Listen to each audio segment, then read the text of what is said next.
Hey, praise the Lord, guys. I'm Straw Greenhorn. And when Jesus came to the disciples, there was a multitude about them with the scribes questioning them. And when they saw him, they were amazed and ran at him and saluted him. And he spake unto the scribes, saying, Why, what questioned ye with the disciples? Now one of the multitude came unto him and said, Lord, I brought unto thee my son who hath a dumb spirit. And oftentimes it taketh him and teareth him, and he gnasheth at the teeth and foameth at the mouth and pineth away. And I brought him unto thy disciples, and they could not cast him out. Jesus said, O faithless and perverse generation, how long shall I be with you? How long shall I suffer you? Bring him unto me. So here is, the aftermath of the transfiguration. We just see him take his three main disciples, Peter, James, and John, up into the mountain and into a high place apart. And he was transfigured before them. And they appear with him talking Moses and Elias. Now they were so afraid that so they tried to make three tabernacles. But then, the voice spake from the cloud saying, This is my beloved son, hear ye him. So we see them ask him some questions, why say the scribes Elias must first come? And he explained to them that he did come, and they did to him whatsoever they listed. So now here he is, he returning, down to the mountain. Because it said after 6 days that he went up and he took them with him. The last thing that we saw him do was the question that he asked, Who do men say I am? They say, some say John the Baptist, some say Elias, or one of the prophets. And then he said, Who do you say I am? Simon Peter said, Thou art the Christ, the Son of the living God. And then we saw where Peter took him and began to rebuke him after he told them that, the Son of Man must go up and suffer many things and be set at naught. And then we see him rebuke Peter. And then he laid down some basic ground rules for them. Whosoever shall come after me, let him take up his cross, deny himself, and follow me. Because you see, at this point, they were trying to make it about fame. We know he was famous. Everywhere he went, they always came out and they met him. But that was a byproduct and not end result of what he came to do. If you can understand and appreciate the difference. By all the miracles and the healings that he did, casting out devils, the blind, deaf, dumb, maimed, halt, leprosy, bringing people back from the dead. People are gonna talk. And worse, remember, in these days, nobody had done anything like this before. Nowadays we have his example. We have many true and false healers and prophets that go out. So there's many stories to be told. So, any story is just as interesting as the one you heard before it and the one you're going to hear after it. But for them, it's the first time hearing anything like this. So his fame went out.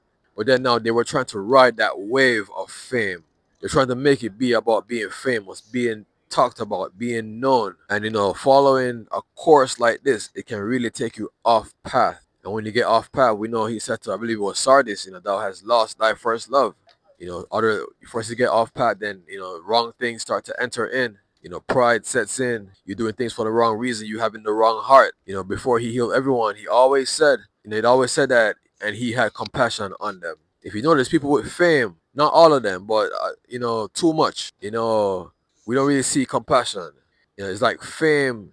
It eats up these things because it becomes about them, and they want.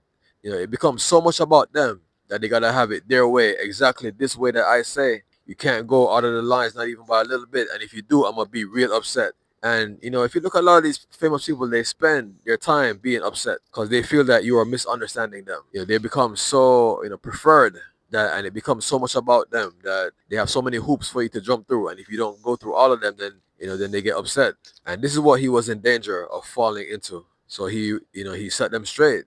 Whosoever shall come after me, you're not going to be riding in a chariot, waving at people. They call your name saying, Hosanna. But let him pick up his cross, deny himself, and follow me. All this fame is just a byproduct. You see, if I was driven by the fame, when it came time for the persecution, it would have crushed me. If I was driven by the fame, when it came time for the persecution and the crucifixion, it would have crushed me. Because then, my identity would have been defined by the love that they have for me and not by the love that I have for them. The sacrifice that I came to pay for them. The work that I came to complete for them. As a matter of fact, I have to complete it, despite them, hating me, despite them crucifying me, despite them rejecting me. I have to complete all these things. So, we pick up here where we see they're coming down the mountain and then joining up with the other disciples. So, they were kind of holding court, so to speak. If anybody wanted to know where he was, did they tell him, that he went up to the mountain and he preferred to be alone? Or did they just not tell them? Would they have respected his request for privacy? We know that they really, were enthralled by him. And no doubt, some of them would have had the mindset to go up to that mountain, where he wanted to be alone, because, only these three disciples were allowed to see this transfiguration. So you see them holding court and being questioned even by the scribes. They're always coming with something. And it's never anything good. It's never anything positive or uplifting. They are always enforcing religion.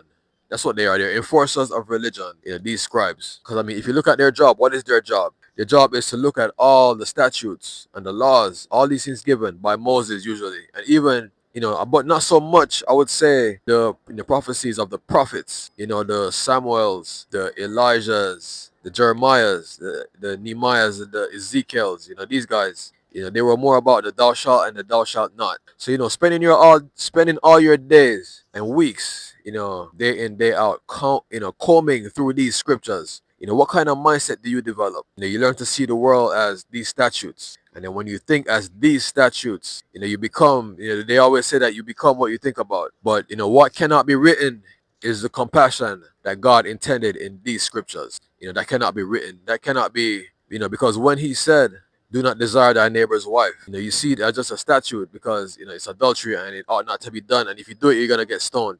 That's what they are left with. They don't understand, the damage that does to the household, that it does to, that husband and that wife, their relationship. How are they going to have, love and intimacy after something like that? What about the children that's involved? What cannot be written is the compassion that God intended. Because there's a reason he did not give these laws just for giving law's sake, but it was something that he saw, that he had compassion on. That broken home, two unhappy, spouses, the children being affected, that, shaping their minds when they grow up. Even other statutes, thou shalt not steal. Your neighbor, he worked hard for these things. He had to get up in the morning. They traded in those days animals and they sowed crops. It takes a while for your flock to increase, even for your crops to, come in for your harvest. These things, they were earned by sweat. And for you to go and just take it from someone, it's the compassion. And that's the thing. It's easy to miss the compassion written in all of these laws. Thou shalt not kill. You're killing somebody. Guarantee you that's at least somebody's son or daughter. Given it might be somebody's brother also, maybe somebody's cousin, and depending, it might be somebody's spouse, somebody's father or mother.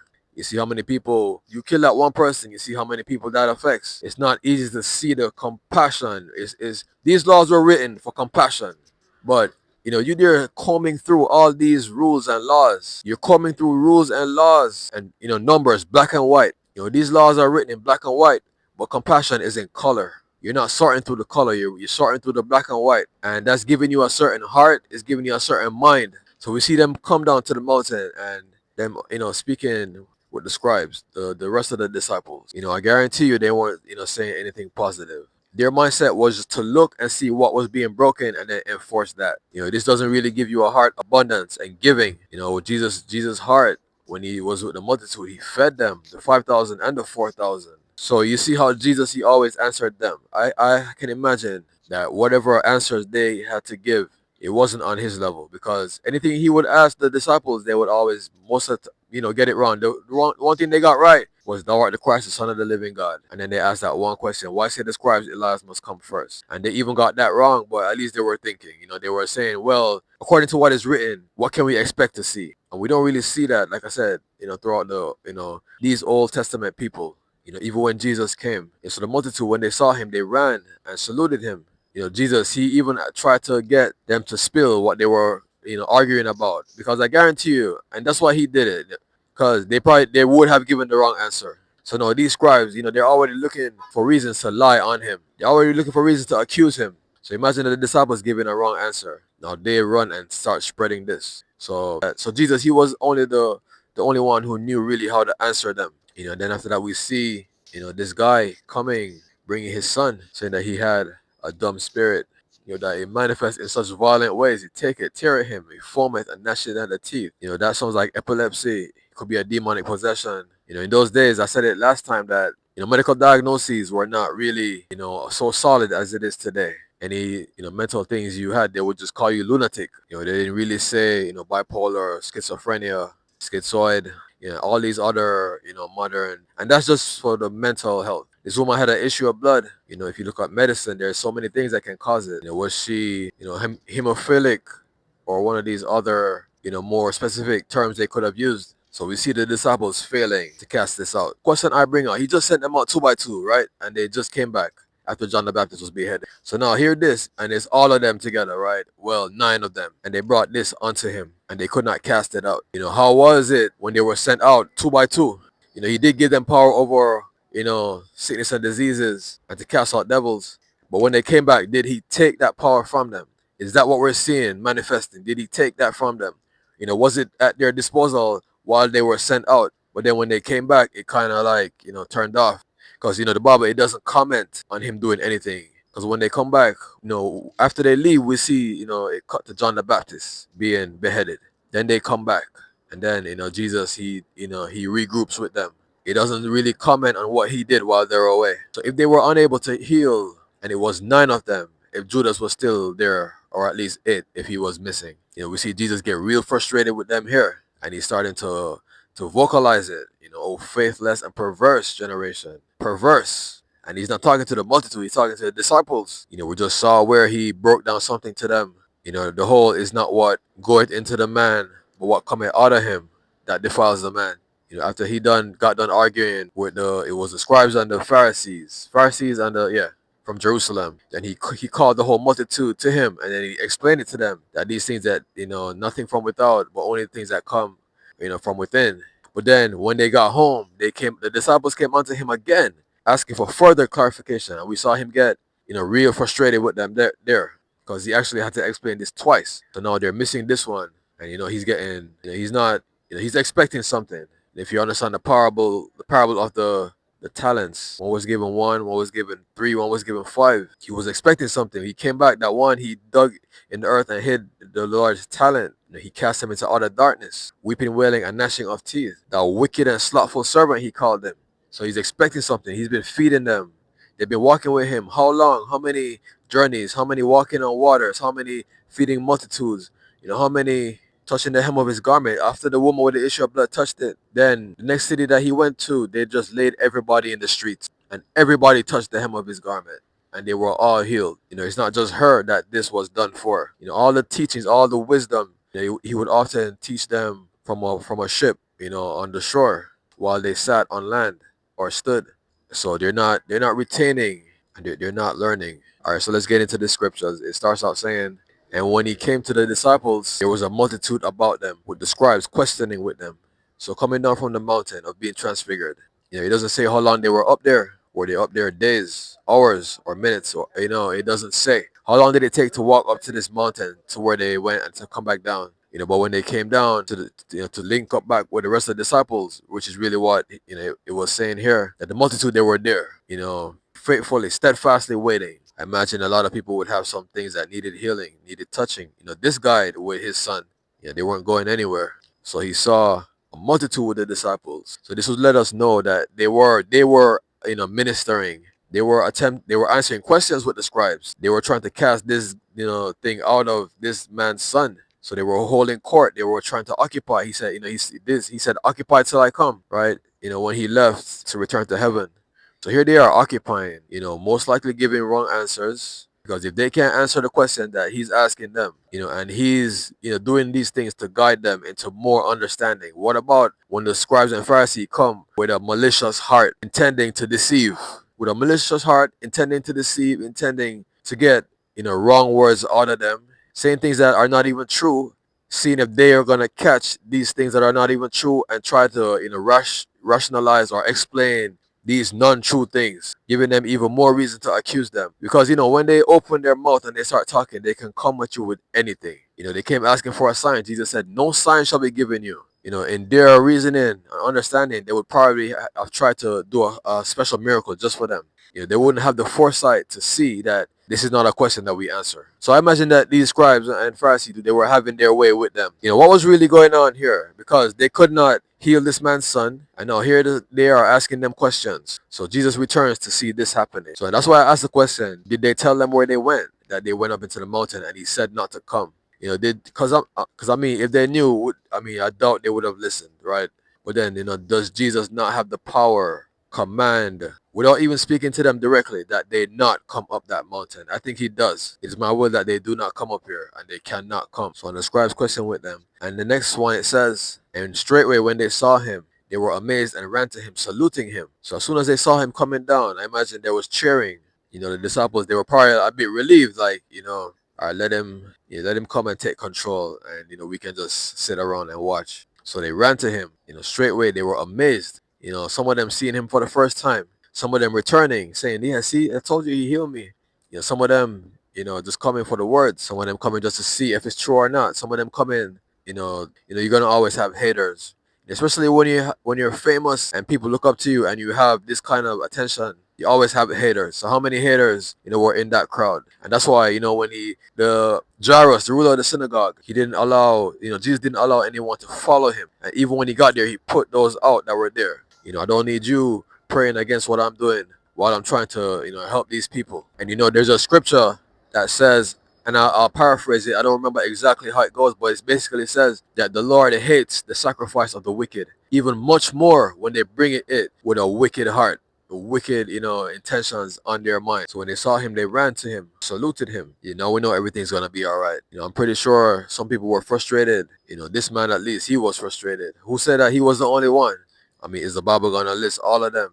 Did they get some of them right? Did they get all of them wrong? He doesn't comment. But I said it in one of my previous videos that I believe their problem was in the work. That was their problem. You can have many people on a team, whether it be basketball, soccer, volleyball, and you have some that work so hard, but then you have some that do the bare minimum to get by, and you have some that do average, putting in the work, practicing on their own, watching the videotapes, meditating on plays that either they messed up or went right. He would always send them away and then go up into the mountain to pray. When they asked him why the disciples of John fast often, but your disciples fast not, he said, can the children of the bride chamber mourn while the bridegroom is with them? No, but the days when he is taken away, then shall they fast.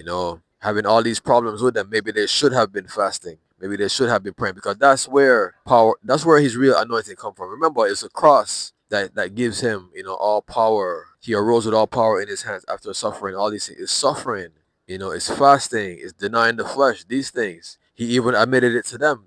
This kind goeth out only by prayer and fasting. They were missing out on what they should have been doing, I believe. All right, so the next one says, and he asked the scribes, what question ye with them? So, he's not gonna let things go unaddressed. There's a difference between him saying, I will not give you a sign, no sign shall be given, versus him not addressing something. And he hardly ever left anything unaddressed. So he wants to see, what you guys were talking about. Because I guarantee you, they're going to be here telling you wrong things. I know you guys are going to run with that. And who knows what is going to come of this. He wasn't just asking this, as a conversational icebreaker. What did they ask you? Let me give you the real answer.